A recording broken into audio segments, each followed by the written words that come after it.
to the Fantasy Footballers Podcast with your hosts, Andy Holloway, Jason Moore, and Mike Wright.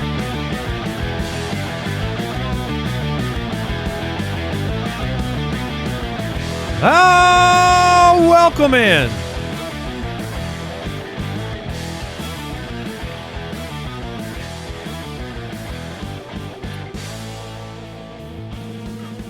Thursday, February 27th, the Fantasy Footballers, Mike Wright, Jason Moore, Andy Holloway. I saw you check your watch, Jason. Were you confirming the date? I was indeed confirming the date. I didn't realize we were this close to the end of the month. Do you feel like you know when February is going to end, like inherently, like you know how long it's going to be? I know it's going to be 28 days. Okay. And I know that definitively 4 out of every 4 years.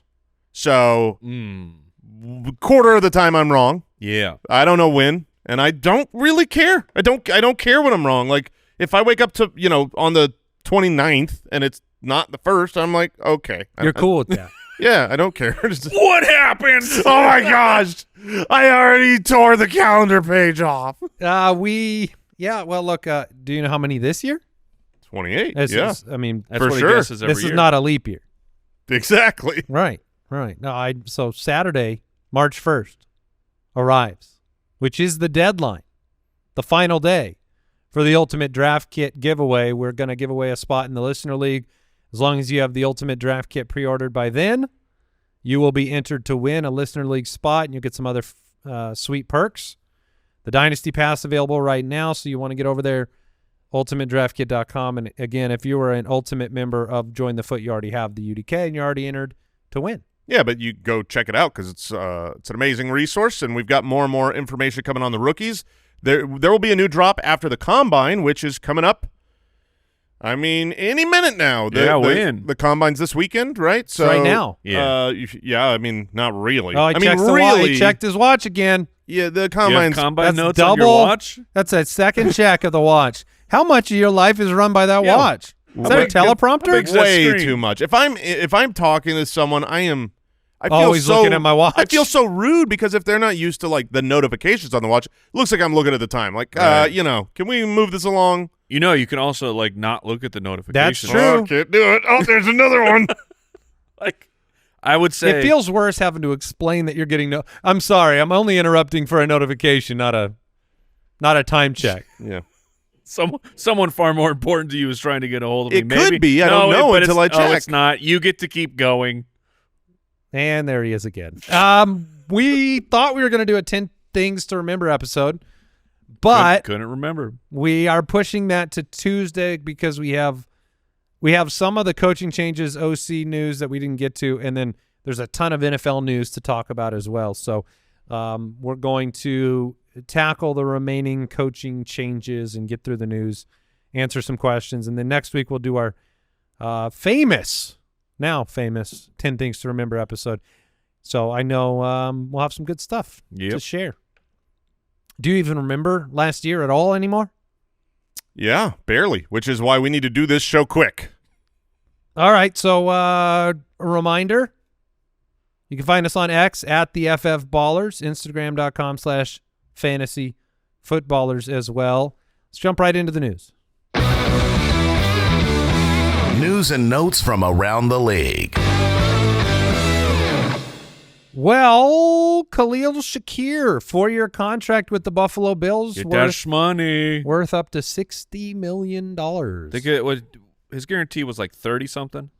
Am I remembering that correct? I didn't see the guarantee. You can look that up. But I think, obviously for Dynasty, this is always great when you've got a guy 32 guaranteed, yeah. that gets an extension. But he had a very good fantasy season. He was reliable, impactful in certain games for being someone that you come in not really drafting, in half of leagues was undrafted. And this is a commitment from the Bills as an organization that he is an important part of their offense. That to me is just nice to know that if they bring in another wide receiver, which I think they will, I think they need to, they see Khalil Shakir as a really core, like his role is kind of entrenched to me that he's going to keep doing it next year. And this was he had 100 targets.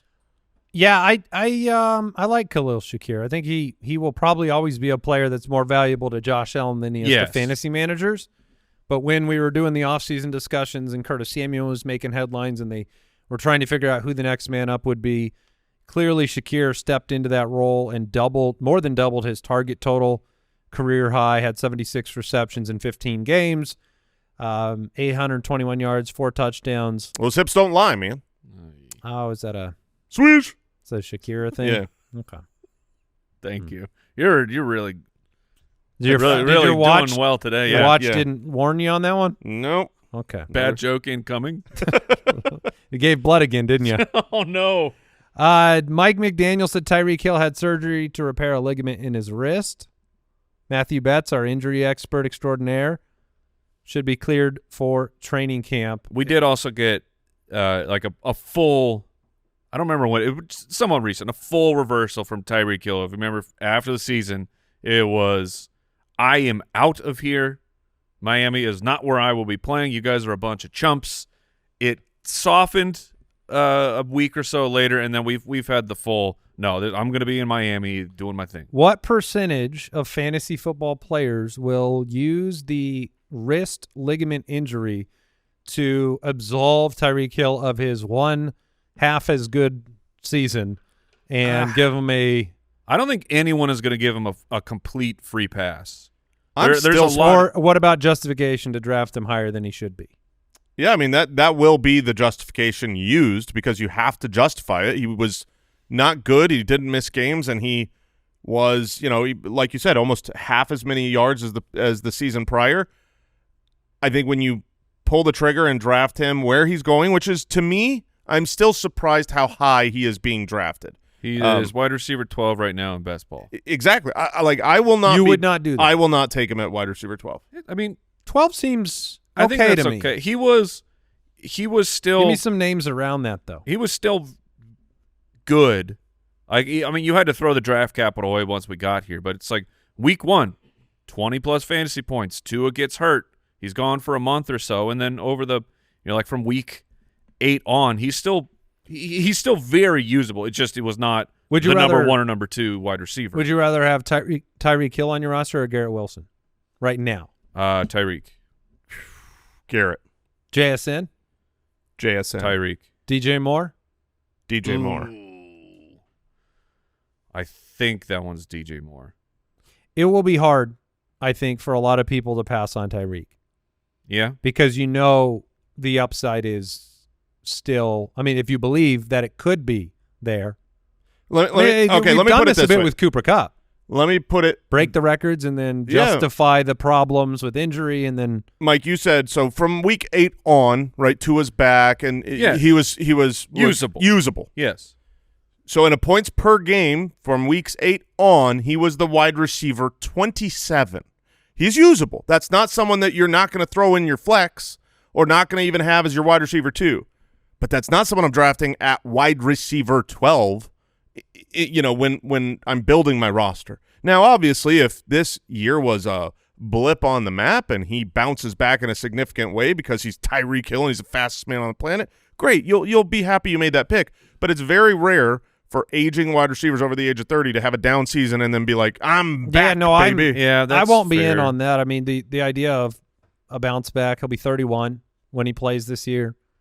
A full bounce back, no. But, I mean. And part of it is the change of the system. You don't have Tua stepping back and airing the ball down the field where Tyreek Hill thrived. Once he was back from his concussion injury, he's just get the ball out of his hands as quick as possible. And plenty of targets to Tyreek Hill, but those aren't going to be the same value. Yeah, and if the offensive line doesn't get fixed in Miami, they won't have time. And it's already even if they want to switch back.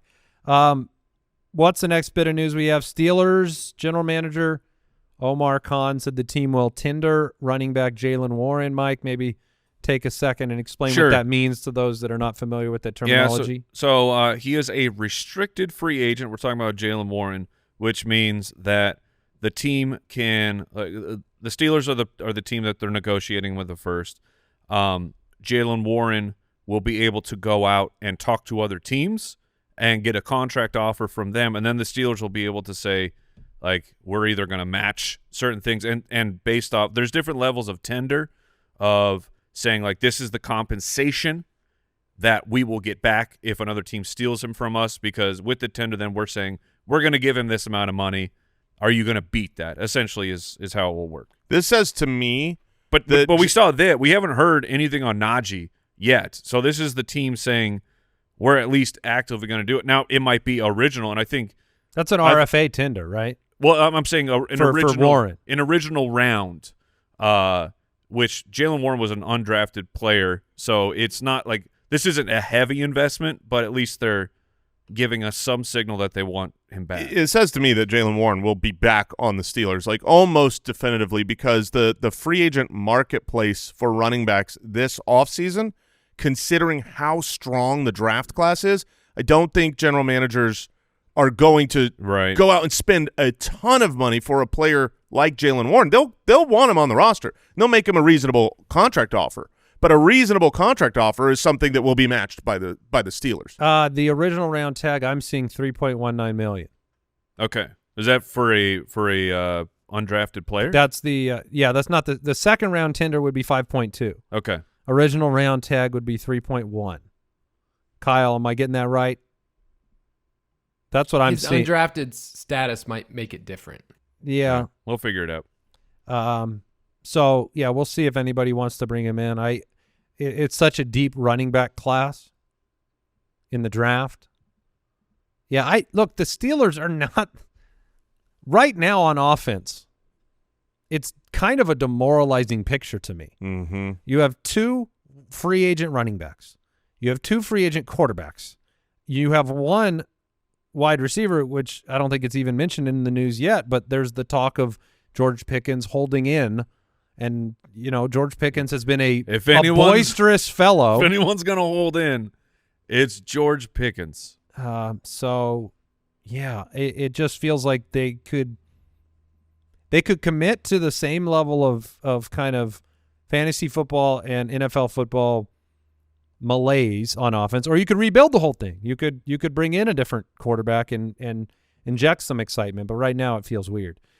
All right, we have news from the Bengals. This is Combine Buzz, but the Bengals, their own executive, Duke Tobin, says that Jamar Chase will, quote, be the #1 highest paid non-QB in the NFL, which is what he wanted to be last year. The Bengals committed a pretty big whoops-a-doozles.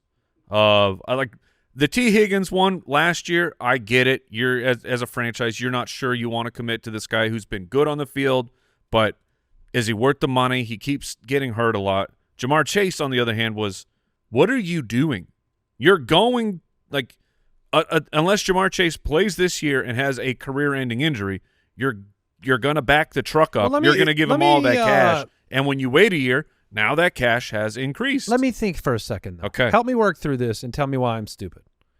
If you wait on Jamar Chase a year, and yes, you're paying him a more significant per year salary, yes, but you didn't pay it to him last year, right? So you spread out the savings. It would have been an additional, like his whatever contract he was on, like it would have been additional years on that. But what you are doing is you're getting a year on the back end at today's rate.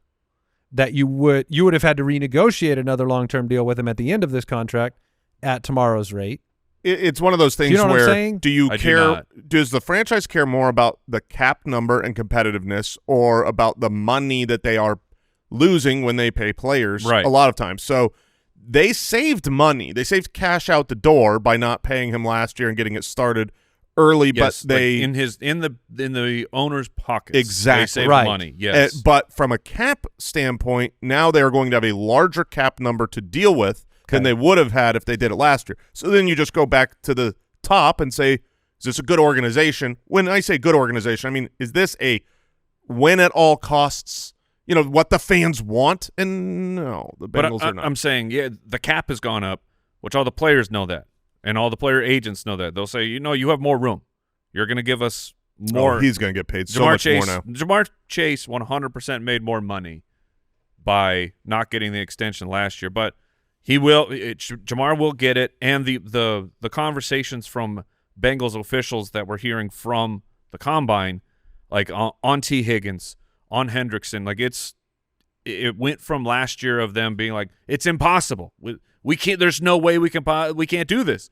To now, like, we better get this done. Yeah, the and NFL Burrow is definitely helping. The this. NFLPA, had their annual what is it, like the team grades? Yeah, the based report upon cards. the report cards based upon the players in the building. They grade a bunch of different things. I think it's like 1 through 10 on a million different avenues, and then they get a letter grade on those. The treatment of families, the Cincinnati Bengals were self-graded as an F-. Food dining room F. So this is, ownership a C though, and A for the head coach, who you don't like. I don't think that the players don't like him. Okay. And I don't think he's a bad head coach, but I do think he limits them from going. He's not a great head coach. What's funny is if you just lock up those 4 players, Burrow locked up, Higgins, Chase, and Hendrickson, those 4 players, as long as they're on that team, they will be relevant every single year. Correct. Here on out, no matter what the peripheral pieces are, genuinely. An elite pass rusher, an elite quarterback, and 2 elite pass catchers. I would counter-argue that by saying they had all 4 of those players have awesome seasons last year, and they did not make the playoffs. No, but I did not say make the playoffs. Okay. I said stay relevant. Sure, yeah. So they were a much better team than the record last year. They lost a bunch of one-score games, dumb, stupid games that they shouldn't have lost, and then they still missed the playoffs barely at the end of the season. It's just you're going to make – this is the thing, the message you might send to ownership. You're going to make more money. Yeah, you're going to make more money if you have the best players on your team instead of living in the basement. You have enough money. Right. Yeah. You're fine, dude. Yeah. You're fine. Your children's. Yeah, but what about their children? They're also fine. Okay. Also, okay. you have literally infinite money. It is different. Win for your city. It is different now to have them come out in the offseason right away and say Chase will be the #1 highest paid player. There's no more negotiating in the media. There's no more funny business. But the number that I'm seeing floated is averaging 40. Yes. And so last year, Justin Jefferson got his contract. And then immediately it was, okay, well, what's Chase going to be? Is Chase going to be slightly under? Is it going to be at it? And I'm looking at Spotrac. Jefferson's average salary is 35. Jamar Chase is so good that I feel like I should contribute some money myself because he's on my fantasy team towards the money he deserves to get paid. I bet the billionaire owner he'd take your money. Yeah, he would. All right. Absolutely would. There's still constant chatter with the Rams and what they're going to do organizationally at quarterback. They've given Matthew Stafford the opportunity to go out there and find either a trade or a contract type of offer that would maybe make a trade conducive, just to show what his market value is. There was a New York Daily News report about, and we should talk about this, about Aaron Rodgers preferring to play for the Rams, obviously a California kid, the possibility of him bringing Devontae Adams there. We talked about Adams. Adams wants to play in California. And, also them potentially being comfortable with Jimmy Garoppolo. Also, Ian Rappaport tweeting out 6 minutes ago. Do I need the button? Sure. Come on, man. Breaking news. Raiders minority owner Tom Brady and and the Rams quarterback Matthew Stafford ran into each other at a ski resort in Montana. Yeah. That doesn't happen. You don't randomly. Oh, well, you're here too? Off the beaten path a little bit. What are the odds? Anyways. Since I got you. Are you still playing quarterback? So, obviously he's been given permission to go and test the market, see what the value I think he's not. I have been on record. I do not think he's going back. It's so weird. I feel like it is so weird what the Rams are doing here. You express confidence. So the Rams won with Goff. And then the Rams have the established offensive operation to bring in. It's kind of like the 49ers with Shanahan, right? You can bring players in. You express confidence in if Sam Darnold was the guy, you'd think he would succeed. For fantasy, yes. Okay, for fantasy. And as a team, they will succeed. But can they win a Super Bowl with Darnold? Jimmy Garoppolo was a starter. Right. I could see an NFL team. I could see Sean McVay believing that what they have in Jimmy Garoppolo would be fine. Well, that's enough. That's what's been reported is that they are confident in Jimmy Garoppolo as their starter if they need to be. And so then Rodgers and Garoppolo, maybe they view – look, Stafford's 37. He'll be 38. Like, this is not going to – no matter what, we're having this conversation at some point soon. It's just a matter of whether the Rams want to spend $50 million on Matthew Stafford for a couple of years, or they want to spend it elsewhere on the team and rebuild and reframe the organization. And the best teams do figure out a way to turn over the quarterback. The 49ers have done it 3 or 4 times while winning. I just buy into it. And I don't think the circus around Stafford, which it's not all coming from him, but his circle, it makes a lot of noise and press. Yeah, and it is nasty dynasty season. Speaking of Jimmy Garoppolo, oh yeah, you should go see if he's on your waiver wire, right? Because he's not on ours. Oh, of course I picked him up.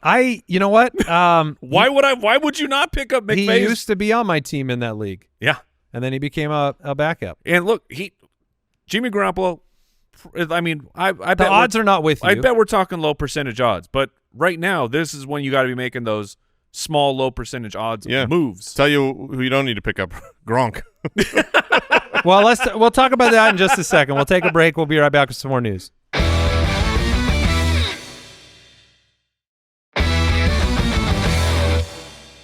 Well, we'll be talking about another tight end here in a second. But Jason, before the break, you mentioned there was just it was floating around that Gronk was Gronk is AI. Yes, that Rob Gronkowski was training for a It's a return. different kind of AI, man. That he was training for a return to the NFL, and then he put those rumors to bed. Said, Can we get no way. Gronk AI? It's Gronk. Hey, dude, tell me about this. Yo soy fiesta. I don't know exactly. Gronk Google AI. it. So yeah, no Gronk return, but at the very least, when the voice portion of Gronk needs to have a Gronk version. Just let him do the talking. Chiefs updates from general manager Brett Veach, anticipating Travis Kelce back and playing in 2025. They also reported that he had been dealing with a big illness before the Super Bowl. I don't know how during the season. I don't know how I could keep that genuinely. I don't know how I could keep it under wraps if it were me. I've thought about this. Like, there have been times where you hear that a player has had an injury that they played through. I think I am too weak that I would want the world to know immediately why I sucked. Everyone is that way. If Kelce but you sucked in the Super Bowl, I'd be like, yeah, I had the flu. No, you can't say it. You have to go to because everyone has to talk after the game. You show up and just Kleenex balled up in your hands. You're like, achoo, achoo. I mean, achoo. That's the only way you can do it. Because if you come out and you're like, I'm making no excuses. Yes. We won't know officially until March 14th. The way that the roster bonus. The way that this story has moved around with Kelce is also super weird.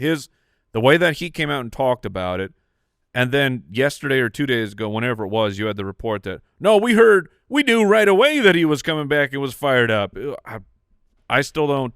I still don't think we have a real answer yet. Yeah, March 14th is the start of the new league year, and the last day to remove him from the roster before he earns $11.5 million in a roster bonus. Oof. So, and the Kansas City Chiefs also said they would like to look to get Hollywood Brown back. That one makes sense. Which is the same phrase they said the entire year. Yeah, but when Hollywood, to get him back. When Hollywood was on the field, their offense was better. There was, I don't know if you watched the comments from general manager. I only read them. Chris Ballard. I watched it. Just talking about the Colts quarterback room last offseason was a lot of Anthony Richardson discussions about his potential for fantasy. It didn't work out. And the team is talking about, Chris Ballard's talking about an open competition at quarterback with a quarterback they bring in and Richardson. He gave a lot of credit to Richardson, saying that, look, he's not dancing around the fact he wasn't good enough, and then he needs to get to work, yada yada. So I think it's the right way to do business. Sometimes you worry about hurting the confidence of a player, but in today's NFL, you don't have time for that. They benched Bryce Young. If you're the dude, if you're good enough, Richardson got benched, right? It's like, if you are going to overcome adversity and be a great NFL quarterback, me putting you in an open competition isn't going to ruin that. Right. It's just not. It's impossible that you could have been that great, but I said, I made it a competition. You failed to win the job because you would have been so great if you just were gifted it. I think Trey Lance. I was going to bring him up. That's exactly right. The 49ers, they invested the number 3 pick in Trey Lance, and they just said, that's not the guy. I want to win football games. That's my goal. My goal is not to justify our picks. Our goal is to make the best picks we can, train them the best we can, and put the best product on the field. Falcons have come out and said that Kirk Cousins will remain with the team for the foreseeable future. I don't know if that's a leverage comment from them. You do. We don't have good offers yet. Yeah, you know if that's a leverage comment. But the offers are contingent on basically Cousins maybe being willing to lose some money. So like you have to basically tell Kirk Cousins through the media, we'll keep you as a backup. And if you like that, you'll get paid well. I think right now there is still hope that a team would take on the entirety of Kirk Cousins' contract, that they would look at that and say, we need a quarterback. We don't have one. And, if the Raiders look at Kirk Cousins and say, if he was on the market, we would pay him that. No one would. I agree. I don't think they would, but I think that's still the hope right now. For the Falcons? Yes. Yeah, the Falcons just hope that someone will trade for him and take on his contract. That's why you can't go out and say we're actively willing to trade him. Exactly. Yeah, he's on the books for a cool 27.5 and then 35.35 for the next 3 years. I feel like that's not insanely outrageous for a quarterback.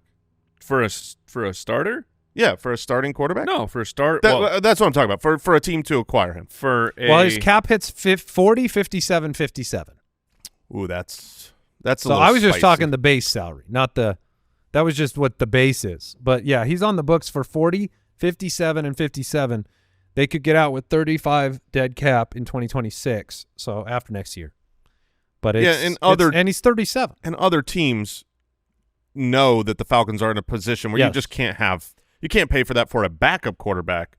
So just hold out. This will be a game of chicken that lasts too long. Trey McBride, a priority for the Cardinals in terms of extending Trey McBride. I think we all expect and know this to be the fact. That is the correct thing to do. Saw that crazy stat about Kyler Murray. He's 84% passer between the hashes, middle of the field. Completion percentage. Yeah, 84% passer. Number 1 in the NFL towards the interior of the field. Trey McBride, Mike, you brought it up. That's his zone. It's a lot of why. And I think that's it by way of news, unless you guys had anything else that popped up, Mr. Watch Alerts over there. I will keep looking at all times to break news. Okay, thank you.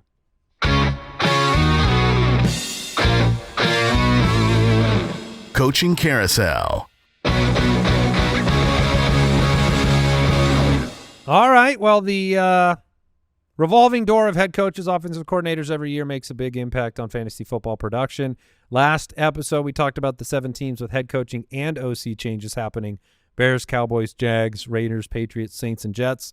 Today, we will kind of conclude that discussion and talk about teams with offensive coordinator changes only.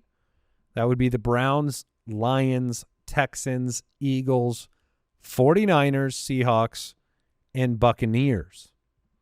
So I don't know if you want to go through them one by one or if there's 1 or 2 names on there that stand out to you. But I think we could start with Detroit. We could talk about Detroit losing.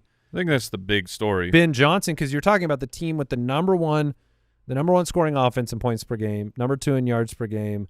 I mean, I could read through all the metrics. They're top 5 in basically everything on the offensive side of the football.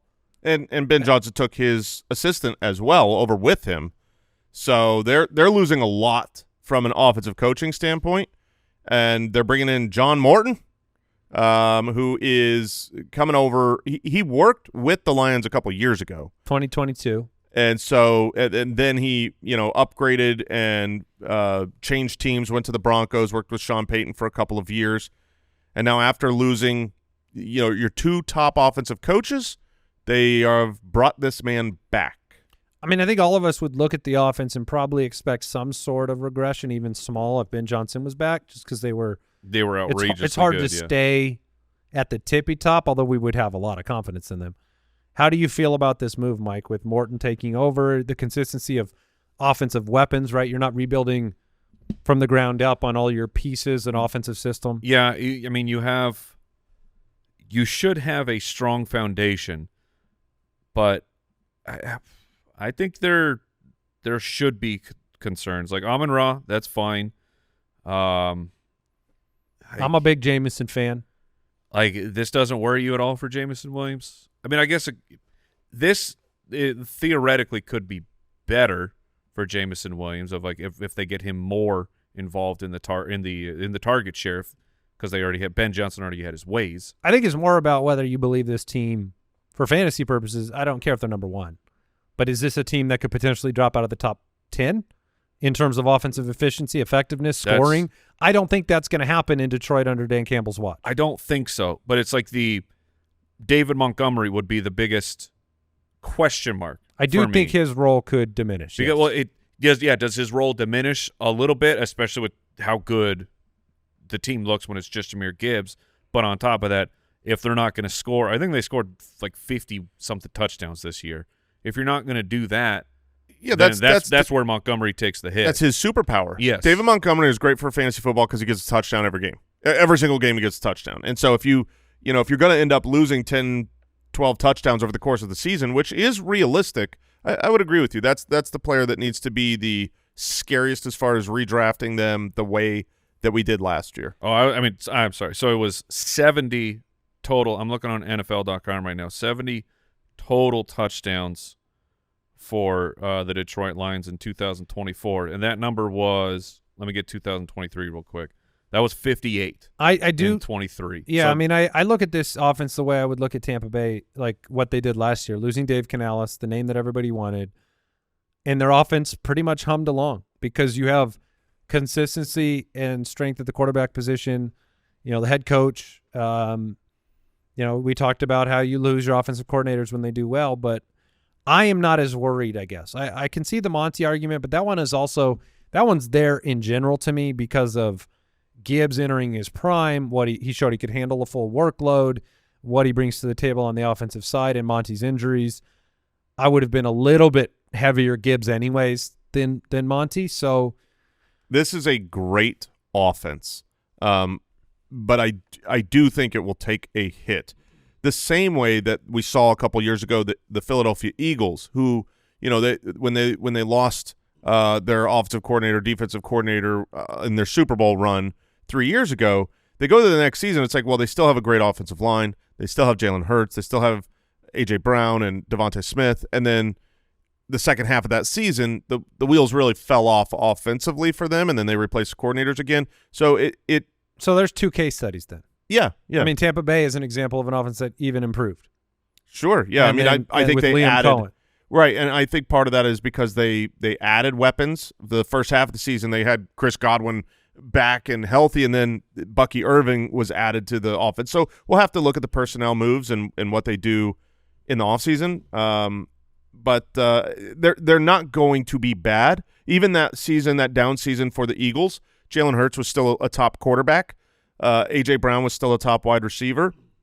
Devontae Smith took a little bit of a hit the second half of the year, but I think it's correct to just say that the player you're most worried about is the most touchdown-reliant player. Monty right now is the lowest of the 5. Not unsurprising No, he should be. Of their core 5 fantasy options, especially in underdog. But Gibbs, Amon-Ra, Jameson, Laporta, and Monty. Monty being a pick behind Laporta already. That'll be an interesting one to watch. Another team with a lot of fantasy relevant talent that changed offensive coordinators, Houston. This one is Houston. Nick Caley, 42 years old, coming over from the Rams. You like the sound of that?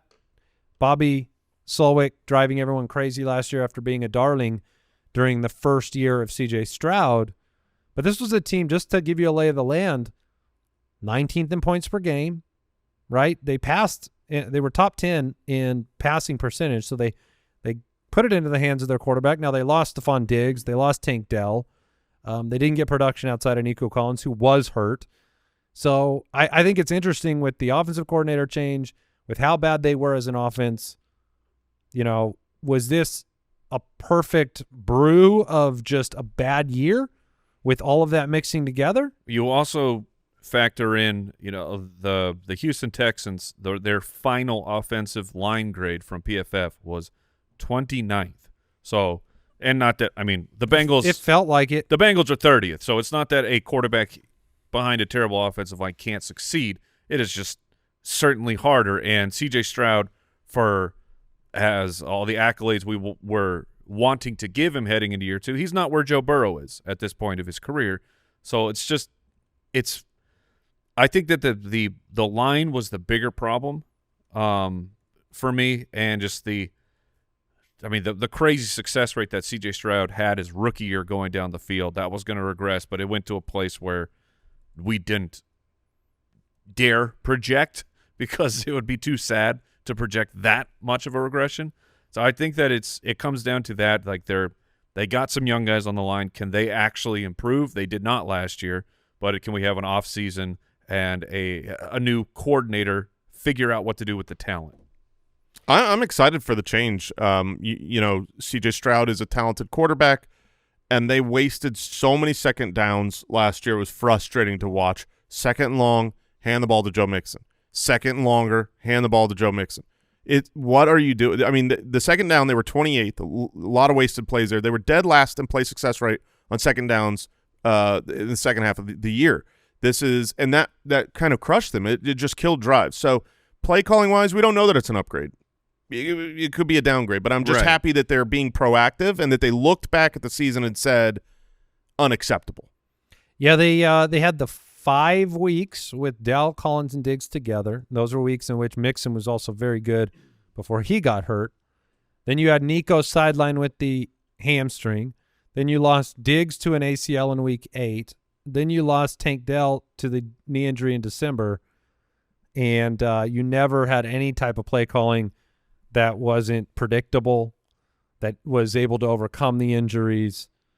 I think there's a lot to be excited about. I agree. And this team needs to make a splash at wide receiver, though. They got to do something. Oh yeah, you do. Yeah, it might be in the draft. That's what I mean. You definitely. They went from a position where some people wanted to make them the best trio in football to Nico Collins standing alone at the end of the street. The Eagles, new offensive coordinator again. And they did price of success. Yeah, they did what they did the last time, which is they hired not the previous last time, but the last time they went to the Super Bowl and lost their offensive and defensive coordinators, they hired from within. It didn't work last time. Hopefully it works this time. I mean, you can't know. We don't have any knowledge on even what his role was. So I don't know. You got to view it kind of as same old for next year, so long as the tush push is allowed. Well, and if you break it down player by player like we did with the Lions, who would you be more or less concerned with? Saquon had a pretty special season, right? He's going to be drafted as high as you can draft somebody in fantasy and had a prolific 2,000-yard type of season with a lot of touchdowns from a distance, right? So I look at Saquon and say, look, nobody in the right mind should doubt him, but you could also look at the numbers and say, like, you don't do that every year. Right. And if you change the offense, there are ways to see how it goes. You could regress a little bit worse proportion to where he's drafted. Yeah, I mean, he wasn't involved in the passing game a lot and had a ton of touchdowns and 2,000 rushing yards. That's very difficult to repeat that. The change of offensive coordinator could hurt. This is the first head coach, Nick Sirianni, to have 4 different OCs in a 4-season span for one team. So, and 2 Super Bowl appearances, 1 ring on the finger. So I think the price, like you said, the price of success. Yeah. Some of these, I don't know how much it really has an impact. Like San Francisco 49ers, they got one of the Cube brothers. There's two new cubes at OC this year. This would be the Kubiaks, right? Yes. So they got Clay. You almost made me say Kubiak. Kubiak. Because you call them cubes. 3 of them? Well, there are 3 brothers, but there's only they're cubed. Oh my goodness! Wait, there's 3 brothers? There are 3 brothers. One, I believe, is a scout for the Dallas Cowboys. Clay and Klein, or is that who you're talking about? Yeah, he's a scout for the Dallas Cowboys. Clint. We got a real Kardashian situation going on here. Klein and Clay, all with a K. No. Clay Kubiak is the offensive coordinator. Wait, they're all with a K? For the 49ers. Yes, it's Kardashian. Clint Kubiak is the offensive coordinator that was with the Broncos at one point in time. Okay. Yep. Yeah, I would personally I would have spelled one with a C. You choose you. But yeah, so Clay and Klein is the one with the Cowboys. Yeah. So you've got and then Gary. You know what I mean? Like that's the dad. The dad is Yeah. just there's no K there. So they've been famous for their run scheme. The Kubiak run scheme has always been great, which is really the Shanahan run scheme. It's succeeded most places that they've gone to. For the 49ers, it's mostly irrelevant. I think it's an upgrade for them. It's nice for them to have someone in-house, but they haven't even had an OC since McDonald's left. This is simply adding another person to help with scheme and planning. Wait, since who left? McDonald's. Mike McDonald. Mike McDonald. Mike McDaniel. Now you got me McDaniel. doing See what? That's what I thought. Yeah. That's the plan. He is ruining this name. Yes, I know. Anyway, since he's been gone, they haven't had an offensive coordinator. You can't just call everybody McDonald's. You know that, right? I only call one man McDonald's. No, you call many people McDonald's. I only call the head coach of the Miami Dolphins McDonald's. So wait, you call McDaniel's McDonald's, Yes. but then McDonald in Seattle is just McDonald. Yeah, because he's not plural. So there's okay. We do a little too much. We do a little too much with names. I'm gonna go out there and say that nicknames. How dare you? The Kubiaks. Yeah. The Kubiaks. They did too much. That's on Sorry, them. Clay Kubiak. So Clay is He's going to fall back behind Shanahan. added to the 49ers. He's going to be Clint. helpful. I think he can help their offense, but he's not going to like drastically change it because that's Shanahan's offense. But Clint is a massive change. This is, we talked about the run scheme and what he can bring to the table. The Seattle Seahawks won 10 games, and they made a shift. They've got a defensive-minded head coach. I think they want to run the ball a little bit more. If you look last season, they were number 5 in passing percentage, number 28 in rushing percentage. So like that college itch, that college game that they brought in as their former OC Ryan Grubb. I think they just passed too much for the liking of a defensive-minded head coach. So now you bring in a Kubiak who has a great run scheme. I think this is great news for Kenneth Walker. I am in agreement. And, maybe not so great news for like DK Metcalf, aging, coming off a down season. Metcalf, it is tough. Like volume-wise, yes, but it's like, can we get Metcalf back to where he was thriving, where he's an efficiency, big play type of a player? Yeah, I guess I've grown a little fatigued on relying on offensive coaching or offensive changes to make me excited about Ken Walker. I think the only thing that can stop Ken Walker is Ken Walker. Yes, that has been the case. It's going to be soft, which tissue. He is. He's great at it. Yeah, he's willing to stop himself from having frequently. a great season. So, yeah, they didn't like the Grubb experience. 20th in points per game, Metcalf's regression. We'll see if Tyler Lockett's back. If he is, it'll be on a contract adjustment. The verbiage has not been strong on that. Tampa's doing it again, and really proud to let you all know out there. This is the shining gem. I said it's names, man. This is a name show. Yeah. Josh Grizzard, the Grizz. Jay Grizz himself. I don't make this up, man. And you know what? He's 34 years old. He's way too young for the job, but the team, they did it because they knew we needed Jay Grizz to be an offensive coordinator. It gets better, Andy. Does. Josh Grizzard Tell me more. was born in Lizard Lick, North Carolina. We got Josh Grizzard from Lizard. Wait, he's a Grizzlies? He's the Grizzler The Grizzler. from Lizard Lick. The Grizzler from Lizard. Hi, what's your name? Josh Grizzard. Where were you from? Lizard. Lizard Lick. I'm the Grizzard from Lizard.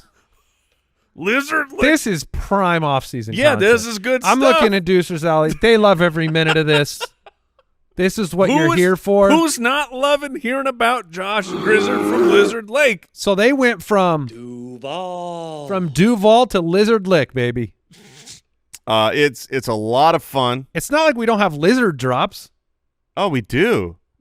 I mean, We got cold-blooded. It's not like we haven't been around he can't be the lizard. We haven't been around the King. block. He's from there. I don't know, man. I think if you're from Lizard Lick and you become the offensive coordinator of the Tampa Bay Buccaneers, you are now the king of Lizard Lick. Well, that I can agree with. Well, wouldn't that make him the Lizard King? Hold on. Wait. I'm trying to get some Kyle, I need a population deep dive on Lizard Lick. It is an unincorporated town. What does that mean? Can we do that? What do you mean? It's what? Do you like the hire? Baker Mayfield gets to deal with another OC. He proved he could do it. 4th in points per game after losing Canales. 3rd in yards per game. This is one of the reasons why I don't know if I believe in Liam Cohen. Genuinely. It's just because sometimes I've got some reasons I don't believe in him. Sometimes Thank you. you just come into the right situation, right, Adam Gase? Yeah. And sometimes you have, like, how do you know? But who would have thought that the right situation was Baker Mayfield in 2025? Well, I mean, I don't know. I would say the people that watched him play the year before. Why did Dave Canales get a job?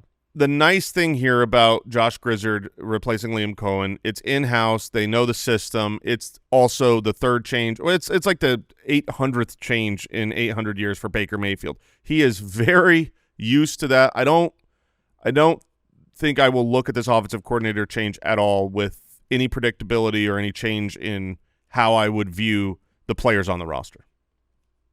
Yeah. So, I mean, by the way, unofficial population of Lizard Lick is 1,300 people. Also, there's not a lot of people that come from Lizard Lick. You rule over 1,300 people and say it's not a lot. Yeah, well, I guess making them all happy. in March 1998, the small town received publicity when Nintendo first released the Nintendo 64 game Yoshi's Story there with the name because of Lizard with Lick. the name of the host town reflecting the Nintendo character Yoshi's ability to extend his tongue over a long distance. Thank you. What is happening? This was a top 5 quarterback, top 15 running back, top 12 wide receiver offense. It was a great offense. Done talking about Baker Mayfield. If I That's was all Lizard Lick if from I here was on out. Josh Grizzard is his real name. If I was Josh Grizzard, I would come in and do as little as possible to change anything. Oh yeah. You know? I would just to be cashing checks. Just cashing checks. He is going to have to call plays. That is the one thing that is concerning or uplifting for the Liam Cohen side is simply that because it's a defensive head coach, you're now the play caller. So there you go. All right, we'll take a break. We'll do some mailbag.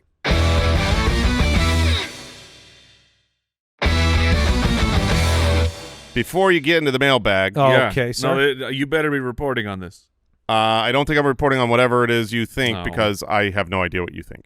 I'm just saying we did not mention that the Browns also got a new offensive coordinator. Oh, get out of here. Tommy Rees replacing Ken Dorsey, but it's really Stefanski. He's going to call the plays now, so it's reverting back to what it used to be. I meant Brooks told us there's a band called King Gizzard and the Lizard Wizard. Now let me ask you this. Who's the lead singer? Because I swear I'm going to freak out if you tell me it's Josh Grizzard. I don't know. I will freak out. I can't confirm nor deny it. So You're going to freak out? If it's Josh Grizzard, wow. I think You're they would gonna be freak. That would be King Grizzard, not King Gizzard. Okay, fair. Oh, Goodbye, man. everybody. No, we got some mailbag. Mailbag. See, I don't know what's more disturbing, the fact that that name exists as a band or the fact that Brooks knows that it exists. Brooks, did you know them or did you just stumble into them? Yeah, say hi, Brooks, by the way. The people, they Are need to you hear still from on Brooks. the space station? Oh, are you on I the don't space care if station? he's on the space station. Hey, everybody. Yeah. Oh, Yeah, okay. all right. still on another planet. Sounds a lot closer, though. He might be in Australia with King Gizzard and the Lizard Wizard. All right, first question coming in from Lewis on Instagram. Which players do you estimate to have the biggest drop in ADP this year? So, I saw this earlier in the name I was going to bring up. We just talked about him, but I think DK Metcalf will take a tumble. He's getting older. I think people will be less excited about this offense and more excited about the JSN portion of it. Yeah. So he is a player that I think next year will be significantly lower than where he was this season. Kelsey, Oh, yeah. Pittman. Oh, man. Do Do you even draft Michael Pittman? Those are a couple of Goodness. names. Monty might end up losing some ground. I'm trying to think of some other. Marv will drop. Tony Pollard compared to last year. I feel like that name, unless you're Really? really intentional about talking about it, Pollard had a good year. I bet there's no one that won a championship with him on the roster. My memory. Yeah, Tony Pollard was the RB22. Like the whole first half. I mean, if people don't want to draft Tony Pollard, then that's great. I'll draft him. I know where a player has fallen, at least in underdog offseason drafts. Kyron Williams. I don't understand it. He's People like the 35th. We pick. don't want to believe in Kyron ever. Dude, I am fully in. If Kyron stays anywhere remotely close to that, That was underdog. yeah. Yeah, I think when we brought him up the other day, he just doesn't profile on underdog the way he'll be a first-round pick. You know what I mean? In redraft, when we did our little first-round mock, he was, right? He was in. Yeah, I think he was because of me. Well, you don't know. Could have if you passed on him, maybe we would have taken him. Fair. All right. We did not report on any Mark Andrews news, but there have been rumblings from everywhere. Yeah. Instagram question from Nathan wants to know, after the roller coaster season, which it was, what do we do with Mark Andrews in Dynasty? He basically disappeared, then reappeared, Yeah. scored a bunch of touchdowns. I don't think it was a great fantasy experience, but if you did stick with him and you had him and you could play him down the stretch, you were fine. What do you do with him in Dynasty? Jason, you're a Dynasty manager of Mark Andrews. I am. I think you just have to hold him and keep rolling him out there. This is the type of player where you're going to hold until the end. I don't believe you're going to get a lot for him. Yeah, I agree. And if you're not going to get a lot for him, he's going to score touchdowns. And even if he is traded because, there's rumblings or goes to a different team, he's going to get a lot of touchdowns. Unfortunately, that's, not what you'd love to bank on. You'd love to say, oh, he's getting 150 targets and I can have consistency every week. But he was the tight end 5 this year, and that's despite the first month of the season basically not playing football, it looked like. I mean, at least two gooses within that stretch. So he has not aged out of tight end. Tight ends, you can be 33, 34, 32. He's 29. Not this one, though, I don't think. Oh, That was going to be the next question. I don't think this one. He's aging differently to me. This is not the same explosive player that, we saw Kelsey maintain a level of performance consistently through this age. Mark Andrews did not look like the same player to me last year at all. He's still going to be a red zone threat, but he didn't look the same. You can't disappear for that many games. Yeah, I mean, And here's a quote from the Ravens general manager that you can comment on as well. He'll be in our Ring of Honor someday. We'll figure it all out on the roster. That's a new word. Machinations. Yeah, machinations over the coming weeks. But there's no bigger Mark Andrews fan than me. He's been a blessing to have on the team. There was another comment earlier in the week insinuating maybe they were saying goodbye. But go ahead. Yeah, I mean, I want to go back and look at some late season film because I don't remember him slowing down. Now, I definitely, obviously for fantasy football purposes, he slowed down. The targets weren't there. Isaiah Likely stepped up. Zay Flowers got better. They started, Bateman all of a sudden was an important part of the offense. Touchdowns. So schematically, I don't think he is as important. It used to be basically him as the primary target where he's getting, 154 targets in a season. Whereas last year he had 69 targets. I don't know. I don't think he lost it. I just don't think they needed him the same way. Targets are earned, my brother. I agree targets are earned, but this is also an offense that was, they needed him. They didn't. I mean, they needed him to catch the overtime tying pass, sure, but they didn't. What do you think's more likely, though? I mean, Rashad Bateman's been there for a while. Why wasn't he a bigger focal point in previous years? Well, Rashad Bateman's been injured in all the previous years. Isaiah Likely was coming into year 2, and I'm obviously Mark Andrews is not getting faster and younger as he gets older. My point is, Lamar Jackson threw what did he throw, like 41 touchdowns. So this was an offense that was just humming, and they were humming with wherever Lamar wanted to go, and it used to be he had to go to Mark Andrews. Now he doesn't have to.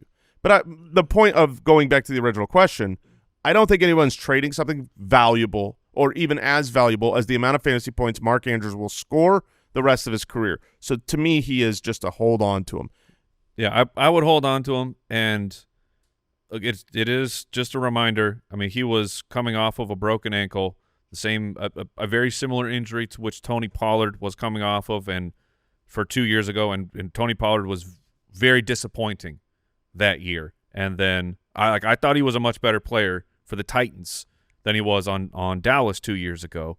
So I think that is a factor. I agree that he's not elite anymore, but if I got him in Dynasty, I'm just going to hold on. 61% snap share last year for Mark Andrews, which will be something you'll have to factor in. Do you roll the dice? He's the Montgomery of tight ends. You need the touchdown, but if you get it, you're really happy, and he does it a lot. So where will Drake London be drafted in 2025? This question from Dane. Super duper high. Yeah, he'll be a second rounder. Back of the first or second. Yeah, I don't disagree with that. People are going to be real hot for Drake. But are you in on that? At that price? I mean, I'm in on Drake London. I'm in on the talent. It looked like I don't know that we saw enough of Michael Penix last year to make any really conclusive decisions on is it going to work. But what did work was Penix was all about, I'm just going to throw the ball to my number one guy. So for fantasy, we like that.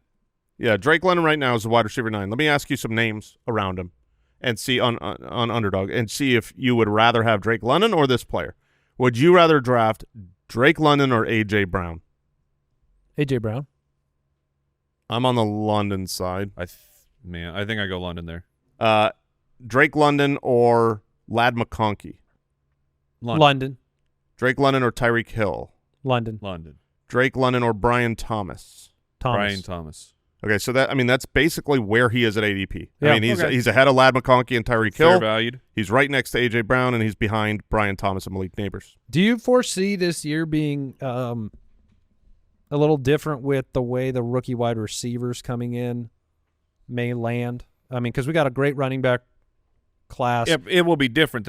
There's no Malik Neighbors or Marv who are going to, like T-Mac out of U of A, even if he gets drafted as a top 10 NFL pick, we're not going, yeah, high third round pick for this rookie. No, they'll slide back, which is going to be great. Like the ADP, when you have to risk so much ADP on a rookie wide receiver, sometimes you get Malik, sometimes you get Jamar, sometimes you get Marv. Where would be the best destination? Including draft capital. So if you look at the first round, like the absolute best landing spot, would you be excited about going to New England because you believe in? No. Okay, so I had a team pop in my head right away. I don't know if it's a good. Okay, it was Green Bay. Green Bay. Okay, so if you made it to Green Bay, Green Bay's 23, which in some mocks, T-Mac has fallen into the 20s. I've seen them all over. But for fantasy purposes, I still feel like going there. Now you're in a crowded room. It's definitely one where you can come out number one. I agree. What about Dallas? Sure. What about Las Vegas? Las Vegas has a desperate need, but he doesn't have a quarterback. So I mean, not yet. I don't think Brady's going to be patient. No, Brady says if Brady's going to be moving out of that cushy broadcast job, he's going to be trying to win games. So this says to me, I think Mike is correct that I don't see any location where the combination of draft capital and landing spot opportunity quarterback can coalesce to where people are really bullish on rookie season T-Mac, and he is the clear belle of the ball of the rookie wide receivers coming in. It's like to me, there's he's in his own tier, and that tier would be behind a lot of last year's wide receivers. Even though he's number one this year, he's not as good. He's not in the tier of Malik and Marv and Brian Thomas Jr. So this is a guy that's probably going to be, a 6th round fantasy pick, 6th, 7th round. If he makes it to the end of the first, there's some exciting spots. This is the reason it even came up is you were reading all those names around Drake London, and I was just thinking about where Drake London falls in the draft. And normally you'd have a smattering of rookies kind of working their way through and into that range, and I didn't think Like I couldn't think of any rookies ending up there. No, they won't. Like if you have of the names you said, Brian Thomas and Drake London and Ladd McConkey, like all those guys right now, it's hard for me to find that landing spot, like you said, where I'd be like, oh, I want T-Mac. Yeah, we might have like 3 rookie running backs in the top 20. Yep. So next week we're going to cover free agent landing spot predictions as well as our top 10 things to remember episode as promised. And if you want an extra episode of the show, you can always go to jointhefoot.com. Come and support our independent podcast, and you will get a bonus episode each and every week where we answer your questions. We catch you up on everything going on around here in Foot Clan headquarters with all of the new developments and personnel and the apps we're building out for you and everything going on with the community. So you can check that out at jointhefoot.com. And I guess it's worth a final reminder, since this is the last show before the March 1st deadline. But if you pre-ordered the UDK before March 1st, you will be entered to win, not wintered. No.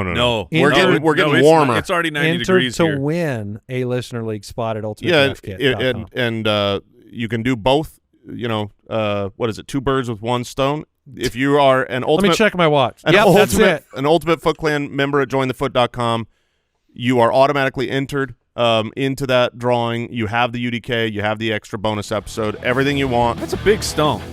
That's a big If stone. you're getting 2 birds, Yeah, as some call it a don't boulder. move. All right, that'll do it. Take care, everybody. Goodbye.